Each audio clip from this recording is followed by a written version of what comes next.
So today, I want to talk about goals. I have been a person who's always had goals for myself, but I've never really articulated to others what that's like outside of a school setting. So, school has always been hard for me. For some people, that's hard to believe, being that I have a doctorate in educational psychology, but I stayed at it because I really wanted to figure out why I had such a hard time learning. And a lot of it had to do with my challenges being able to reach goals I thought should be easier for me.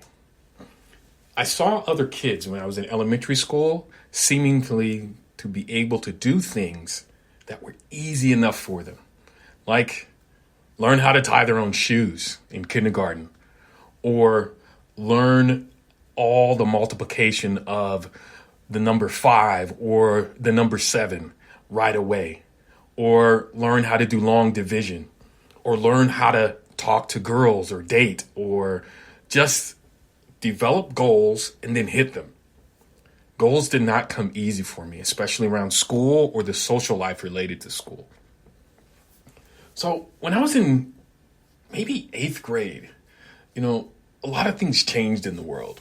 One of those, especially when I was in middle school, was this thing called MTV, right? So imagine a time before cable and you had, 50 to 100 different channels on TV. There was only 3 channels on TV, and they only showed shows that the TV shows wanted to show. So your imagination was limited to some degree by what you saw in front of you. If you only watched TV and that was your main source. And yes, I was a latchkey kid.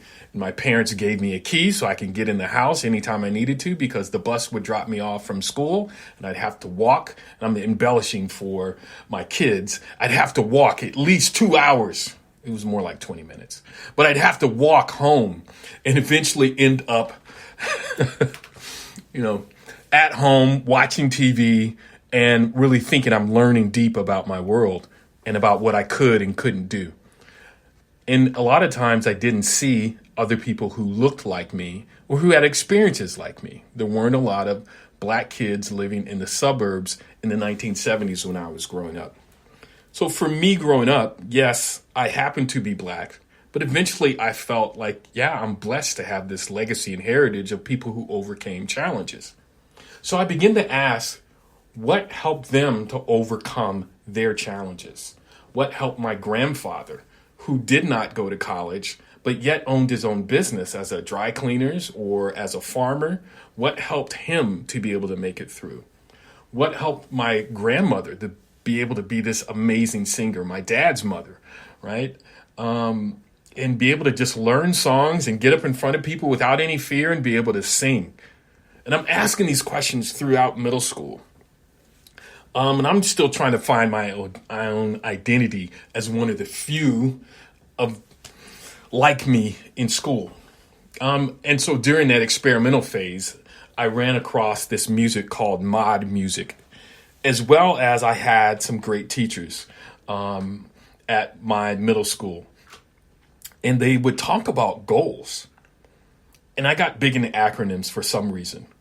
MOD, measurable, observable, and doable. I'll always remember this because I had a teacher in 8th grade. I wish I could remember which person that was, because I had a few. You start switching classes in middle school. But this teacher was talking about goals. I was very angry and frustrated because I wanted to do better in school, but I didn't know why I was doing so poorly.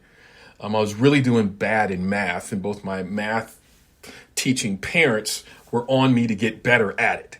So going back to my measurable, observable, and doable goals, I knew I was good at some other things, like sports, like particularly baseball.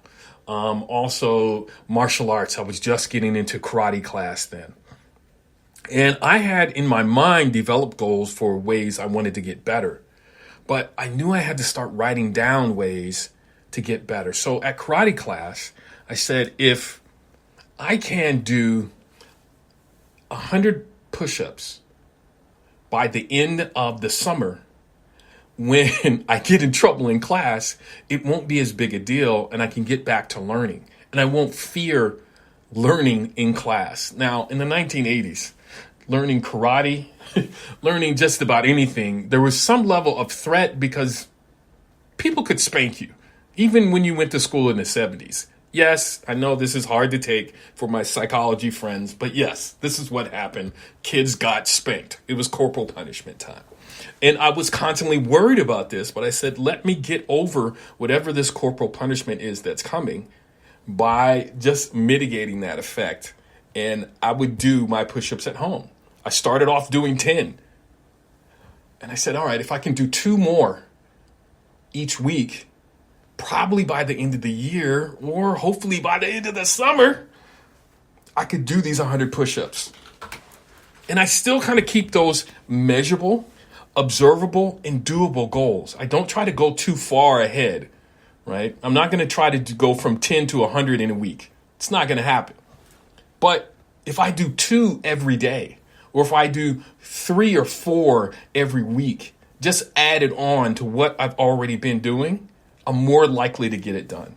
That's just some of my little bitty thoughts about goals and where I was first introduced to these ideas of goals. So I'm going to share a lot more about goals as we go on, but this is just a little bit of my introduction. You're getting to hear about me as a kid who loved karate, who loved getting better, and who had a lot of trouble in school. So I'll talk a bit more about trouble in school on my next episode. But this first one, I just wanted to share where my thoughts came from about developing goals and how I've been able to use that in my life as a young person, as a student, as a father, as a husband, as a psychologist, as a college professor, and then as a business person even. Measurable, observable, and doable goals. All right. Hopefully you'll be able to tune in next time. Thank you for listening thus far. Hope you have a great day and continue to reach your goals. Peace.